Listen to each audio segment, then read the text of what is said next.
Hey, everybody. Welcome to Market Mavericks. We are back after a multi-week hiatus to talk about all things markets related, stocks, commodities, crypto, bull, bear, you name it. We're all here for you guys.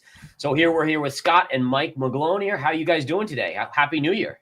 Good. Happy New Year. Happy New Year. Wonderful. So the big question is, where do we start? It's been a long time since we've kind of given people the analysis that we always do. Where do you think we should start? Should we start economic activity, crypto, stocks? What do you guys want to do? We start with Jimmy Carter, right? We get a day off for the death of a president. So it's an interesting day, I think, to have this show because Bitcoin's open. Like you said before the show, commodities are open. There's a lot of news flying in around. It's just stocks aren't moving at the moment. So it's a really interesting day, actually, I think, to do this. And I think one of the big things that most people, and this even is clearly affecting crypto, is yields. And Mike, you can probably speak on this more so, but we've seen the yield continue to go up. So the Fed, and this, I can't help but smile, but it's not funny really, but the Fed cuts interest rates by 100 basis points and interest rates go up 110 basis points. So it's a 210 basis point difference in what's going on. And I guess, Mike, is that because inflation is upticking? Is it because tariffs? I mean, is it all of the above? I mean, what's going on here? Yeah, I think that's a good place to start. It's the most significant macroeconomic factor, I think, on the planet, that the fact that Fed's cutting rates and yields are going up. That, to me, is a signal that this massive wealth creation effect is over and done. And I'm showing a little bit of here, and that's stock market cap to GDP at 2.2 or so is just too high. And for the Fed, for anything to matter other than the stock market. So we spoke about this before, that when the Fed started cutting rates, it was probably not, it was going to be good for the stock market. But now we've got to the point where it's boosting inflation, consumer spending. The wealth effect is the greatest in 100 years. And the fact that it costs you more to get your mortgage with the Fed cutting rates 100 basis points is a bad sign.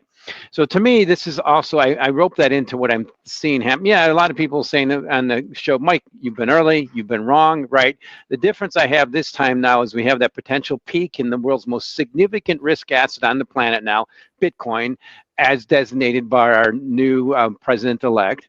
And my chief market strategist, Gina Martin Adams, has turned bearish in the stock market. Now, that's a profound statement because she's been bullish for the 8 years I've known her, most notably, except for a few points. So yeah, it's a while. We can always, it's a known how expensive it is. Everything's going to be about this payroll number tomorrow. But to me, this is where I really look at that Bitcoin gold ratio in school. I'll know I was pointed out at the beginning of last year, I was really fearful Bitcoin was going to beat gold. Was wrong. I'm going to publish that again this year. You know, if you keep saying the same thing, eventually you're going to be right. To me, that's why I'm really worried that this is the year, and it all makes sense with this new all this hopium for this new president-elect. And I'll end with this: is we all are seeing what's happening with this emboldened human being who's been elected our president. With the headlines lately, the things that he's emboldened to do are quite extreme. We should get volatility. Volatility has never been good for the stock market. And one thing that's going to happen right away are tariffs. Now, that's from the book No Trade is Free from Robert Lighthizer. And the thing that General McMaster pointed out, he's going to hire nothing but, or have nothing but loyalists on in his administration, is completely happening. The thing about tariffs is they happen day one, but everything else he's talking about takes acts of Congress, and the effects in the markets may take years, versus tariffs will kick in right away. And the number one thing tariffs are going to hurt is not so much pick up inflation, but corporate profits. So I guess the big question, let's just circle back to yields and talk about that, because there's no doubt about it. When yields went up the last couple of days, the stock market sold off dramatically, and even Bitcoin sold off dramatically, right? And we know Bitcoin is following the Nasdaq. I like to say it's more the Nasdaq because that's kind of the higher risk, mega cap tech, Tesla, Nvidia, that all kind of get lumped in. But I guess Scott, are you in the camp that we're going to see rates continue to go up? Or are we going to finally see rates start to fall and fall dramatically? You mean the Fed's attempts or the actual real rate on the 10-year? More the real rates, right? Because obviously the market. I think they just topped for a bit. Okay. I think markets are going to kind of go into wait and see mode here. I mean, that 200 bip gap that you're talking about is really significant. I start to get surprised, I think, if we continue to see that grow. But to that end, I think that also means that the Fed is going to disappoint markets by doing nothing. right. for a while. And Right. we've So, had and I think if you're looking at the actual what the market's saying, I think we're now at sub 50% that there will be a rate cut at the next meeting, and people are even doubting now that there'll be a rate cut between now and March, maybe even going into the summer, pricing in only 25 bips. So I think that the hype around massive rate cuts and a quick cycle is largely gone, and that may be what we're seeing. I mean, how much can they really cut again and risk rates going up? Right. I mean, that's got to be a little egg on the face, right? I mean, here they are cutting rates, and all it's done is go in the opposite direction. And let's be fair. I mean, even with rates at 4.7%, the S&P is still pretty close to the all-time highs, and even Bitcoin. I mean, Bitcoin is still relatively close to its highs. I mean, it can't. Just a couple of days ago it was at 102,000 or so, and we're back to 94 or so, somewhere in that vicinity, or 93. But the question, I guess, is like, is this more a matter of a strong U.S. economy? Or is it more of a matter of inflation, or is it a little bit of everything, Mike? And are you in the camp that, you've been kind of in the deflation camp for a while. Are you still in that camp? Let's focus on the number one thing I think I've been wrong on, and most of our viewers will point out many more. I'm glad you pointed on this. I've been wrong on the U.S. bond market. I still think that's the next big trade. I'd say I've been wrong about 2 years on that. And I've had this happen to me before. Sometimes I'll get stopped out, and I just see it brewing bigger and bigger. And that's what I show you in this main line here. That is the yield on the U.S., the top 5 countries in the world, which starts with China through India, UK, Germany, and Japan in between, minus the U.S. 10-year note. It's the greatest. It's 130 basis points. So those yields are 130 basis points less than the U.S. So the rest of the world, most notably China, with the 10-year note yield about 1.6, are showing severe deflationary forces. If you look at their bond yields, which is the bottom line for all markets, is the riskless bond market in that country. And the key question is, what stops that from tickling over to U.S.? And my main trigger for this year is it's going to happen. I thought it was going to happen last year and the year before, to quote Roger Babson, but again, I think it's going to be more this year, that this is going to be that 4.7 and a 10, sure, maybe it gets to 5, but it's at such a risk of just dropping to 3. Which means nothing. And what makes that happen is one key factor. The number one factor in everything is the U.S. elevated, just giving back some of the, and I didn't say go down, I mean giving back some of the massive gains from just last year, which maybe if it drops 10%. If it drops 10%, which I think it's going to, let's put it this way, I'll make a prediction for this year. We will have a 10% peak to trough correction in S&P 500. Maybe it's already started. It's down 3% or so from the peak. Last year, the peak to trough, I think the most was about 8 and change. We're overdue for that. Equity strategist means that when that happens, I fully expect Bitcoin to drop 30%. Maybe it started already. Crude oil to drop, copper to drop 20 to 30% on a volatility weighted basis. And the key thing will be watching things like TLT.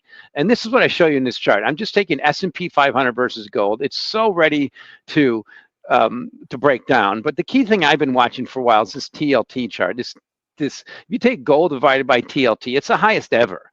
And I'm bullish gold, but it's telling me that maybe U.S. bonds are just so cheap. That's the next big trade. Been wrong for a while. We had one little brief moment last year on that. So you just look for triggers, you look for might happen there. And so far, we're not seeing anything. But tomorrow's unemployment number might be it. But our strategist, our chief economist, Anna Wong, expects it to be a blowout number. She's looking around 250. But unemployment number to keep ticking up. Now it'll be a one-off.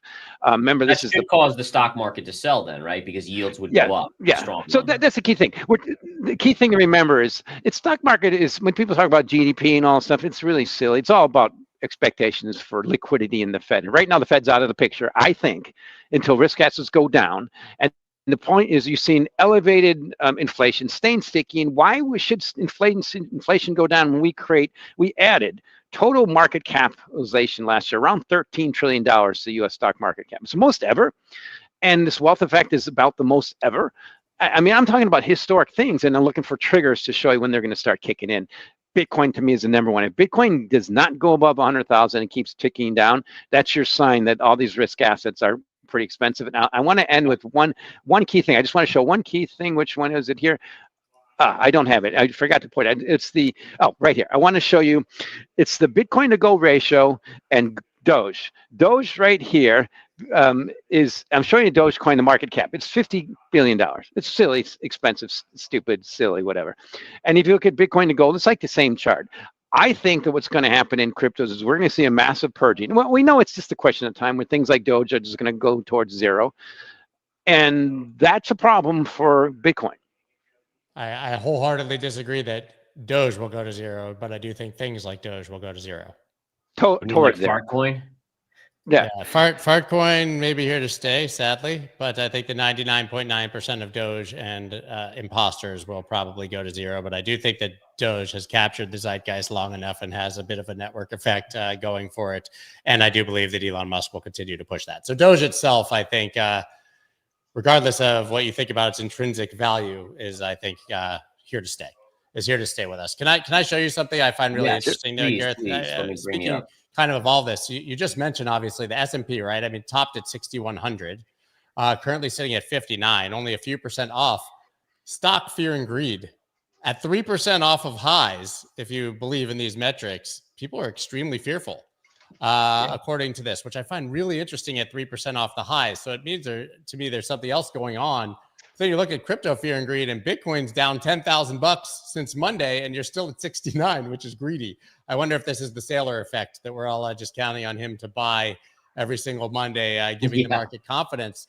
It's just, I think it's a really interesting sort of divergence there between the way people are feeling about stocks that are basically at all-time high, and crypto that, it's 16% off the highs, which is a pretty, I think, decent retracement off that 108,000. The other thing, when we were talking about yields, obviously this relates, but you look at the dollar, which kind of bottomed in September, and it's gone nothing but up since.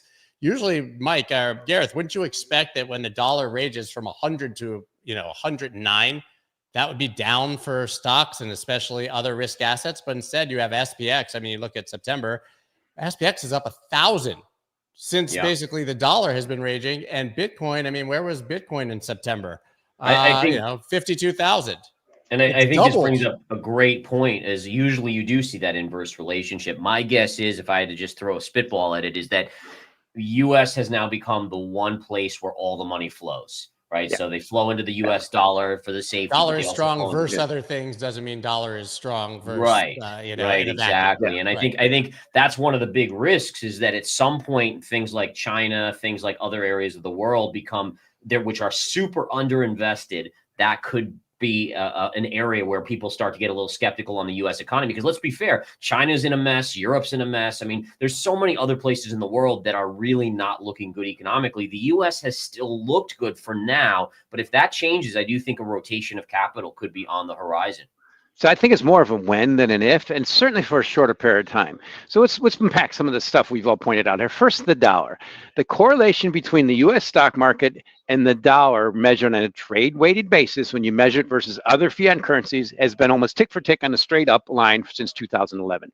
So when people talk about a dollar potentially backing up, it means the U.S. stock market probably has to lead that or go down with it, or U.S. risk assets going down. So to me, that's been the lose-lose for commodities forever. It's an oxymoron to say stock market up, dollar down, at least for the last 15 years. That's a key thing. Another thing I want to point out that you mentioned, Scott, is Michael Saylor. In 2020, Michael Saylor helped really fuel my bullishness, our bullishness, all of it. Now he's done the opposite, because he's breaking a rule that I've learned in I'm almost 4 decades in markets. You never, as we've said, never mess with the market gods. His hubris and he's just so hubris against Warren Buffett and adding to longs with massive profits is just the essence of what you're not supposed to do in terms of proper investing in portfolio management and diversification. Good luck for him. I hope it works for him. But this is a clear sign for me. It's the human nature of, oh, thank you for that signal, sell. Because I mean, he first said in 2010, it's about 2020 is about the same time I said, okay, 10,000 Bitcoin shouldn't just add a zero. Now it should be, instead of adding to those longs, the rational investors should be booking those profits. And okay, maybe if we can. In his mind, they're not longs. That's exactly. I get it. Unique. In his mind, it's a buy and hold. I don't know if you saw the video of him recently where he said, "Burn your keys when you die" as a pro rata contribution to the other Bitcoin holders. But holy crap. I get that. Next, what I like to point out, is 2.4 million wannabes. Back in 2020, there was 10,000 other cryptos. Now there's 2.4 million. And that's the key thing I think people are forgetting about this space. If you look at, let's say, I compare Bitcoin to gold all the time, there's only 3 other measures that are any similar to gold, and that's silver, platinum, and palladium. That's it. Nope, there'll never be more. Maybe copper doesn't. That's it. There's 2.4 million Bitcoin wannabes, or similar things that are like Bitcoin. Look at Ethereum. Look at anything. I only mentioned Dogecoin because it's a joke. There's Shiba Inu because they're a joke. But that's the point in the space. Is I'll end with this. Before, I kept saying I don't think we're going to see a peak in cryptos until we see a widely disseminated ETFs. Check mark. We're there. We've already done it.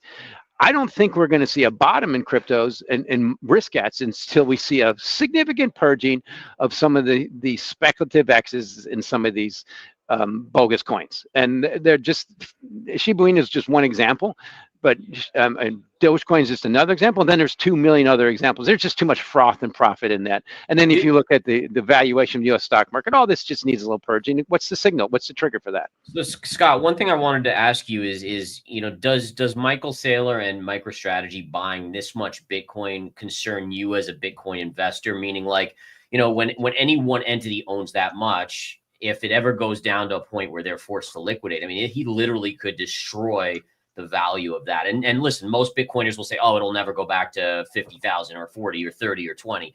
But there is a risk there, right? I mean, everything, there is a risk. And he owns so much now. Well, he owns a lot, but he ain't the biggest, right? There's a lot of even unknown out there. I mean, think about if Satoshi Nakamoto wallet just decided to unlock one day and sold off 1 million coins, right? I mean, I think anything's possible. There's certainly a lot of centralization and mining and the control. There's a lot of people who own a lot of Bitcoin. So yes, I think at a certain point it becomes a concern. I mean, to my knowledge, right now, the way that his notes are structured, he's just getting such a good deal that I don't think he really has a liquidation price realistically at the moment. But if you're speaking of like an existential risk of somebody taking on too much leverage and owning too much Bitcoin and being forced to sell, yes, I think that is something worth paying attention to. Listen, I love Michael Saylor, obviously I've spent quite a lot of time with him. I love what he's doing on behalf of Bitcoin, but like everyone who's flown this close to the sun at any point in crypto has ended up sort of being burnt. So I think it's time to be careful. But I will say, it went from 2.5 billion a week to 1 billion a week to 200 million a week to 100 million this Monday as far as buying. So whether he wants to or not, it seems like at least for the moment, his ability and dry powder are drying up a bit. Right. And so do you think at the current level, I'm not concerned. If you own 5% of the supply and price went down 50%, I would start to be pretty concerned. Do you think that the weakness in Bitcoin is partially related to his kind of losing out on or less dry powder? Like he's not buying and supporting it? I don't think so, but I do think that if all of a sudden he stops for quite a while, that could spook the market if we're still in this sort of temporary downtrend. I don't think that would be great, but I think he's going to keep raising money and buying. And I think there's still a real appetite for it. I mean, listen, like, first of all, we've had to retrace every January in the first year of the halving cycle. Not that that's such a big deal. And they're usually 30, 40%. We're at 16. So like, it's painful. We're exhausted. It's whatever. But like, we are not even at par for the course. We're at birdie for the course right now with this retracement. So it's just not really that concerned if you've been here before. Yeah, absolutely. I just wanted to show this chart. This is one we talked about 3-4 weeks ago, the last time we did it. And we were just below that 108,000 level, which was this trend line. It's a parallel here. And you can see, again, 2017 high, the first high in 2021, second high. And look at where we stopped on a dime right at that level. Pretty incredible just to see how. Is that linear or log, by the way? I didn't look at it, but this is actually a linear chart. Yeah. I mean, excuse me. Yeah. Linear chart. It's just incredible. And how that's exactly parallel to these lows here, which was the bear market lows. So for me as a technician, I just say, okay, well, unless we can break above that level, this line is now the line in the sand to watch on Bitcoin, which currently it's up to about 110, 111,000 now. Yeah, I'd love to climb that line for the next 9 months. That would be amazing. You're right. I'll give you one prerequisite to climb that line, then U.S. stock market has to keep going up. The 100-week moving average, S&P 500, I'm sorry, Bitcoin S&P 500 at 0.55 is the highest on the way up ever. Here's a little fact for you. The 100-week average between Bitcoin and Doge is probably 0.8. I mean, it's like, don't underestimate how this whole space is completely correlated to each other and the rising stock market. And it's only seen minor corrections. There's only been two down years since 2011, S&P 500. Both of them, Bitcoin dropped 3 to 4 times. Okay, yes, it went up a lot more. But to me, that's the thing that we're going to face now. This is the bigger picture macro, is that we're getting to a point in risk assets and cheap bonds, which are like the lowest part of U.S. portfolios in decades. My colleague Jonathan Levin just wrote about, and equities are the highest portion ever of U.S. Net worth. That you have to be looking for alternatives. Now, crypto was a great for that. I keep thinking that's why I'm the thing I've been wrong on. I wrote about this time last year is I'm worried that gold's going to beat Bitcoin this year. I meant that for 2024. If I keep saying the same thing, you think I'll eventually be right on that one? Maybe this year. I hope it doesn't, but I'm afraid it's gonna. Yeah. Well, when you made that bet with Dave, to be fair, I think that Bitcoin, it was at the high, so it's effectively at the same level. So even with this Bitcoin move, you did time. I think it was March. You said that bet, and that's when Bitcoin kind of hit that top and retraced. So you could win just by default of perfect timing, right? For a year. I mean, I've got that chart actually right here. But one thing I have to admit is the minute the world changed on November 11th when President Trump was elected. Now we have the word, there's no the saying there's no zealot like a convert. Well, he's converted. That was a shocking shift. I did not think he was getting elected. Check mark, got that wrong. But now we're in the stage that we've priced in, as you showed in your chart, so much perfection in all risk assets for this human being to make them go higher, that the lessons of history and human nature are you're probably better off if you're in those assets to say, thank you, you already gave me that wealth. And if they're going to go higher, probably using some kind of derivatives that's going to prevent you from getting crushed if we get some normal reversion, which we're just overdue for. And just to pop in here, I just want to show, so we're talking about if the markets fall, does Bitcoin fall? And there's some really interesting stuff to show here on chart wise. So this is a chart of the NASDAQ composite. This is your COVID low. So that was your lowest major cycle low right in March of 2020. This is your bull market 2021 high, bear market low of 2022. And look at what we just tagged right here, the high of that parallel. So that again is, we talked about the parallel on Bitcoin, and look at the coordination of the NASDAQ going to the COVID low here. Remember, the Bitcoin one goes back to 2017. So it's not like it's COVID to COVID. It's different time frames, but both at high ends of parallels. And then the last thing I'll just show here, which leads me to believe that we could be at a more major top. This one's a little spookier. We go to the logarithmic chart on the S&P 500. We'll flip to the monthly because we are going back almost 100 years here on this chart. Bear with me here on this. Bear with me. This is the wrong S&P chart. Let me see. This one I think is the one we want to look at here. If we go back, and for some reason, maybe I'm not on the log chart. There we go. You got to go log on it. There you go. Yep, there we go. I didn't have it on the log chart. But if we go back here on the S&P, you can take the high of 1929 right here, 1929, just before the stock market crash and the Great Depression, connect it to the .com high, and we literally just tagged that line. Look at this right there. And so for me as a technician, right, it's like, okay, well, one line, whatever. But when you start taking different time frames, and one a log chart and one a linear chart, and they're all matching at these massive highs, I'm like, oh shit, what could be going on here? Is this a bigger top in the markets potentially forming? And again, no one knows. I don't know. We'll find out in 6-12 months. But these are things that, again, pique my interest for sure. I'm glad you mentioned. I think, Scott, you'll probably have something to say too. And that's why I point out to what's happening in the rest of the world. This is epic historic. China is doing the same thing that Japan did in the peak in 1990. And I worked for Japanese firms then. I remember really well. It's actually, the thing is, it's worse. Partly because it's, they're just, the latest book I'm reading is the world chaos. What's it? The Chaotic World from, but I forget, The World on the Brink by Dmitry Aperovich. It's just, this stuff is, like you pointed, it's global. The rest of the world's already tilting there. They're going to face tariffs from this wonderful country that's been letting them export to this country for decades, and it's going to be pushback. So to me, it's just getting started. And the question is, I first of all, I look at it from this way. It's a great year for tactically traded, and be very careful along highly volatile speculative risk assets like cryptos. So let's talk quickly, go back to crypto, because I want to get Scott's view on a few things. So Mike thinking we topped out. I'm kind of in that camp a little bit because of the stock market charts, and I know the correlation with Bitcoin. But Scott, do you think the high is in, or are we just headed? I mean, if you go online to most social media, we're going to 150 by end of year at minimum. Yeah, I still lean that direction because I just believe that there's enough potential catalysts that are not yet priced in. I mean, maybe the idea of them is.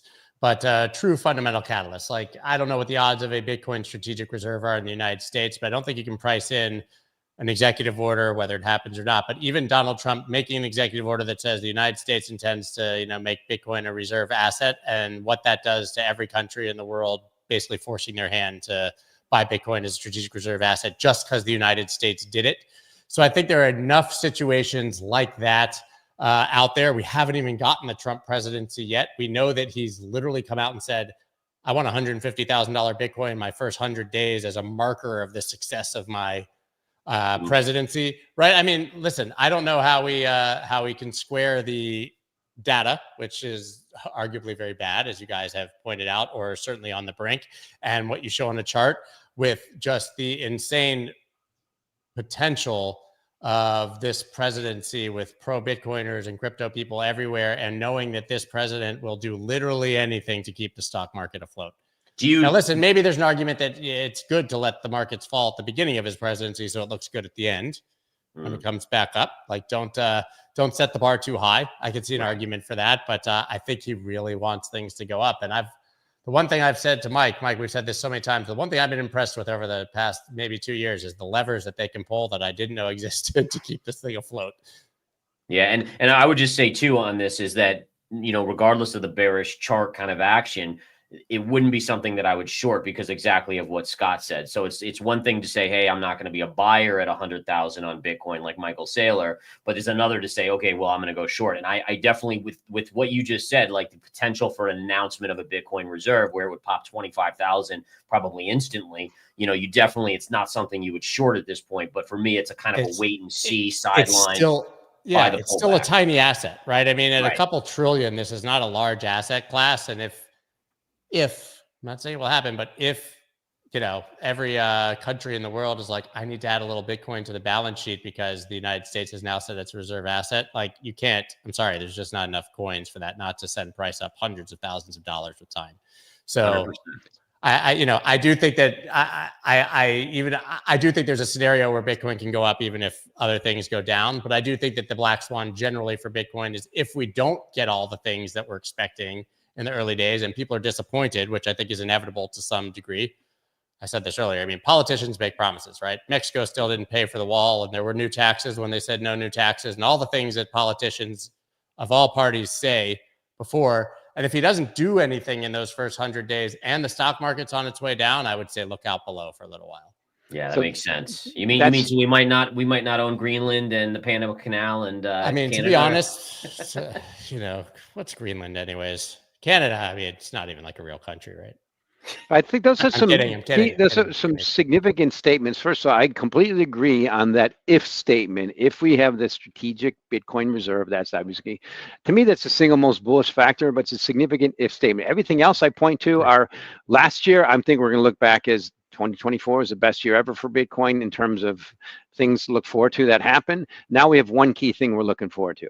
And then I look at, and it's also the lessons of human nature. People remember Trump as the biggest cheerleader for the stock market, but when he was elected in 2016, stock market cap to GDP was closer to 1.2 or so. Now it's 2.2. All right, great. Thank you very much. Where, it's just, there's too much optimism. And just the point you said that, he wants Bitcoin to go up. To me, that's why I point out, it's indisputably now, obviously in my view, the world's most significant leading indicator risk asset. Trades 24/7. It's got to go up. And when something has to go up, I think the more prudent people know and say, yeah, I'll be looking for ways to test shorts in that. Maybe not yet, but it's giving you a chance to. Is this a consolidation of a bull market, or is it giving you a chance to define risk? And so to me, that's going to be the key trade. And that's why I point out everything I write about now. Even if copper goes up, well, Bitcoin's got to go up. Stock market goes up, well, Bitcoin's got to go up. Crude oil, well, Bitcoin's got to go up. It's just too much dependent on this one single silly little asset. There's 2.4 million wannabes.